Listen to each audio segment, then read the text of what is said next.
सत्संगत जी, प्यार से कहना धन निरंकार जी। एक अपने जीवन को अगर इस परम पिता परमात्मा, इस निराकार, इस सत्य के साथ अगर ना जोड़ा जाए, इसको अगर आधार ना बनाया जाए, तो एक कुछ समय तो कोई चीज अगर एक खुशी दे रही है, मजा दे रही है, और कुछ पल बाद ही वो फीकी सी एक उसके साथ महसूसियत होने लगती है। और कैसे फिर मन ये डगमगाने लगता है, सोच विचार हावी हो जाते हैं, फिर मन में वो चैन और सुकून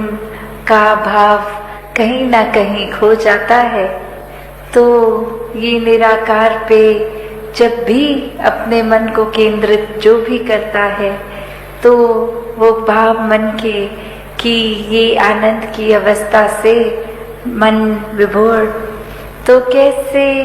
एक अपने जीवन में हमें हमेशा इस निराकार के ही एक सोच, इसी के ऊपर आधारित, मन के भाव इसी पे आधारित, और दिल से फिर ये जो प्यार पूरे संसार के लिए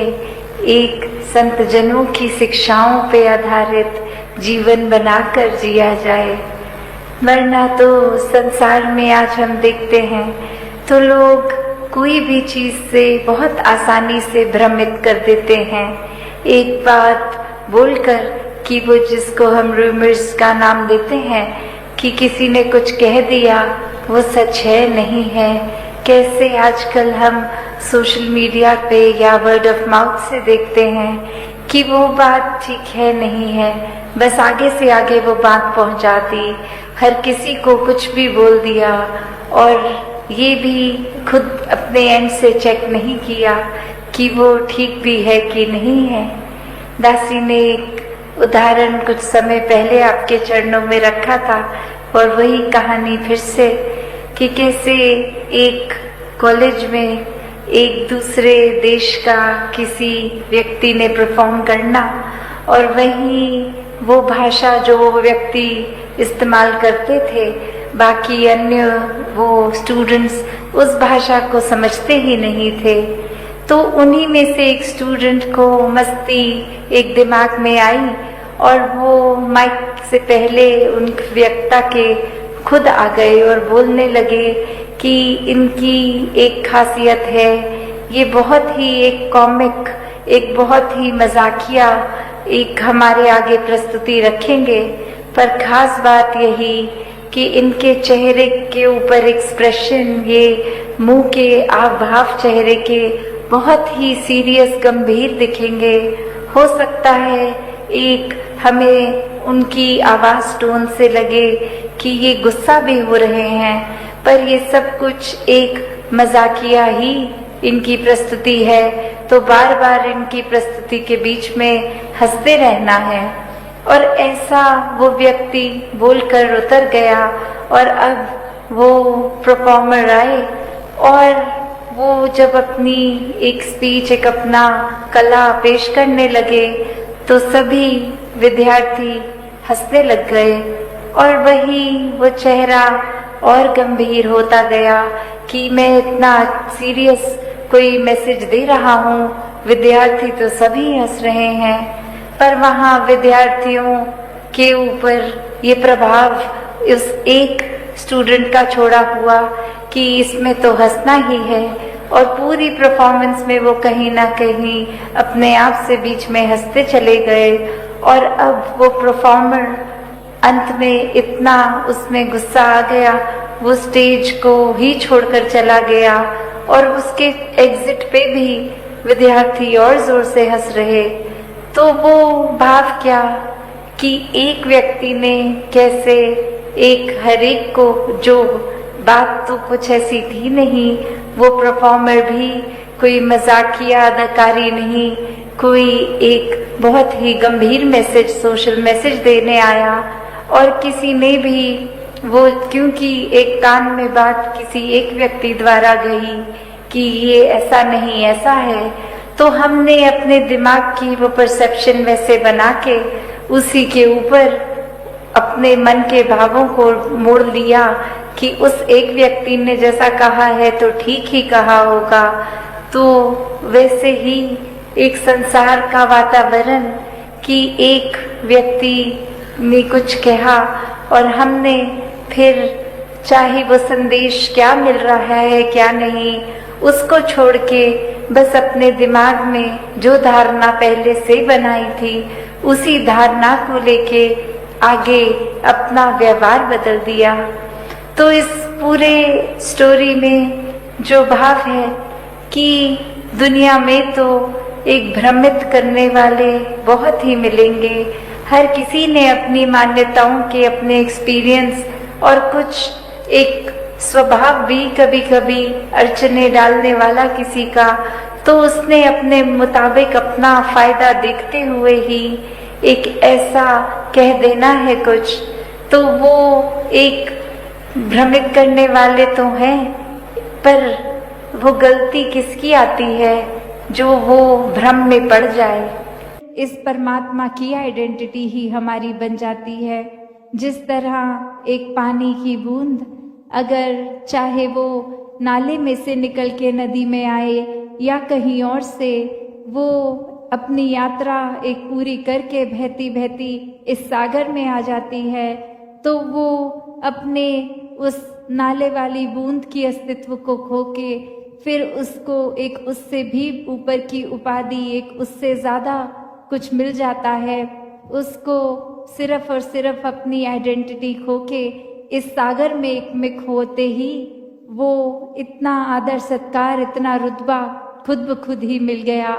वरना वो अगर जिद पे अड़ी रहती कि नहीं मैं तो इसी नाले में रहूंगी, मैं विशाल सागर में नहीं मिलूंगी, तो फिर वो वहीं की वहीं अपनी अकड़ में।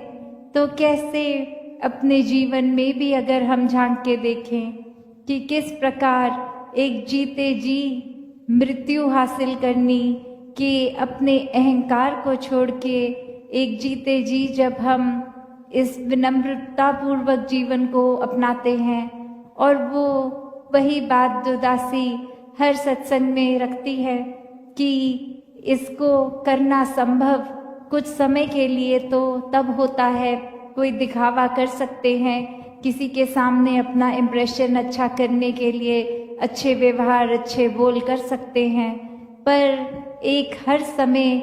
अंदर से बाहर तक का जो ये यात्रा है हमारी, ये इनसाइड आउट, उसको कैसे हम हर समय अपने आप को अच्छा रखें। वो ही बात जो समागम के लिए जो लाइन हम बार बार सुनते हैं, रूहानियत और इंसानियत संग संग। जब इस परमात्मा के साथ हम अपने मन का नाता जोड़ लेते हैं, इसको देखकर, इसको अपनाकर, जिस तरह मराठी में भी कहते हैं एकला जाना एकला माना एकवा, कि कैसे पहले अपने इस अस्तित्व को जो हमने इतना बड़ा बना लिया है और वाकई में तो उसका मोल कुछ है नहीं, उसको सच में अनमोल करना है तो किसी अनमोल चीज़ के संग से ही वो होगा, और कोई ऐसी चीज़ नहीं जो खरीद के महंगी से महंगी ले लें, कुछ और रूप में नहीं। ये जो भक्तों ने हर समय एक सच्ची दौलत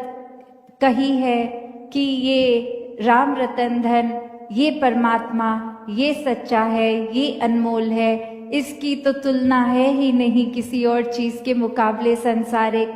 तो जब इसके साथ अपने जीवन का एक मोल डाल दिया, इससे एकमिक हो गए, तो जीते जी वो मौत मुबारक मौत है कि जब हमारा अस्तित्व ही खो गया तो वहीं एक हर चीज़ भी जीवन से चली गई। जैसे एक और कहानी उदाहरण जो दासी को इसी उपलक्ष्य में आ रहा है कि एक इंसान किसी वृद्ध आश्रम में जाता है और वहाँ देखता है कि कोई वेंटिलेशन अच्छी नहीं है, एक बहुत ही गर्मियों के दिन पहले ही तो बहुत ही गर्मी हो गई है। अब वो सोचता है कि एक मैं इधर पंखों का लगवा देता हूँ ताकि सबको आराम मिलेगा। और वो अपनी तरफ से वो पंखों की डोनेशन दे के वहाँ पंखे भी लगवा देता है। अगली विजिट पे आता है तो सोचता है कि ये पंखे चल रहे हैं, सबको हवा मिल रही है, पर अब सबको पता कैसे लगेगा कि ये पंखे तो मैंने लगवाए हैं, ये पंखे तो मैंने खरीदे हैं, ये पंखे इधर उनको मेरी वजह से मिले हैं। अपनी जो दासी जिक्र कर रही थी, जो सेल्फ इम्पोर्टेंस वाली, अब वो भाव उसके मन में आया कि हर एक को पता लगना चाहिए ये पंखे मैंने लगवाए हैं। वो उन पंखों पे फिर जो जैसे पंखे का आकार वो 3 एक लंबाई में उस गोलदारे से कनेक्टेड, वहाँ अपना नाम पेंट से लिखवा देता है। और अब वो बहुत खुश कि हर एक को पता चलेगा कि मैंने क्या करा है, एक इतना अच्छा एक फैसिलिटी वाइज कन्वीनियंस दे दी है सबको। और फिर जब वो अगली विजिट में आया, अब वो पंखे पहले की तरह चल रहे हैं, उसका नाम भी लिखा है। फिर वो देखता है कि वो स्पीड ही, वो रोटेशन इतनी फास्ट कि नाम तो पढ़ा ही नहीं जा रहा, किसी को एक रीड नहीं कर पा रहे हैं क्या लिखा है। फिर वो क्या करता है कि स्विच से पंखे बंद कर देता है और फिर गर्मी वैसे की वैसे ही, पर वो बहुत खुश कि अब कोई भी मुड़ के ऊपर छत की ओर देखेगा कि गर्मी लग रही है तो बस मेरा नाम पड़ेगा, और तो उसको कुछ एक राहत तो नहीं मिलेगी क्योंकि पंखे बंद हैं, पर इतना तो पता चल जाएगा कि ये राहत के लिए पंखों का इंतजाम मैंने कराया। सात संगत जी, धन निरंकार जी।